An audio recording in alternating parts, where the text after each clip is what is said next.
ও কল্যাণী দি, এদিকে এসো, এদিকে এসো, আসো না। আগো বলছি, তুমি ওদের ঘরে নতুন বউটাকে দেখেছো? বাবা, নতুন বিয়ে হয়েছে, কি ঢং কি ঢং! পরের দিন বাপের বাড়ি যাচ্ছে চুড়িদার পরে, ছি ছি ছি, আর পরের বাইকে হয়ে যাচ্ছে দুদিকে পা করে বসে, ছি ছি ছি ছি, নতুন বউ, কোনো লাজ লজ্জা কিচ্ছু নেই, ছি। আসলে কি বলতো, শিক্ষা ভালো নেই তো, শুনেছি তো বাপের বাড়ি তো অত ভালো নয়। বাপের বাড়ির লোকজন কেমন একটা এসেছিল না বউ ভাতের সময়, দেখোনি কেমন যেন, ওই জন্য মেয়েটা ওই রকম হয়েছে, ছি। আমরা যখন নতুন বিয়ে হয়ে আসি, আমাদের মাথায় এতটুকু ঘুমটা নিয়ে থাকতে হতো, আর বাপের বাড়ি যাওয়ার সময় যেন কেউ আমাদের চোখও না দেখতে পায়, তাই না?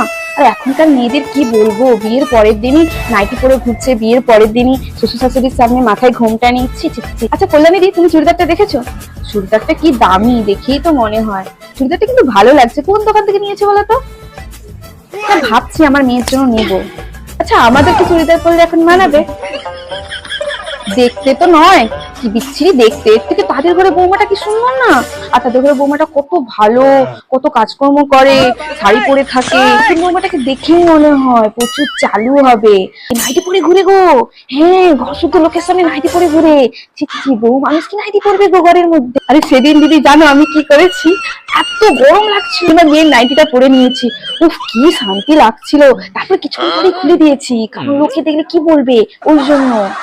কিন্তু সত্যি কি শান্তি নাইটি পরে। আর ওই যে দীঘায় যাবো বলছিলাম না, প্ল্যানিং হচ্ছিল না, আমার মেয়ে বলছে মা দীঘায় গিয়ে কিন্তু সেই চুড়িদারটা পরবে। আমি বলছি না না, লোকে কি বলবে। তখন মেয়ে কি বলছে জানো, আরে ওখানে লোক কোথায়, ওখানে তো তোমার চেনা জানা কেউ নেই, পরে নেবে তো। তাই ভাবছি একটু পরবো। আর ওই যে বৌমাটা নতুন চুড়িদার পরছিল না, ওই রকম দেখে একটা চুড়িদার কিনে নিয়ে যাবো।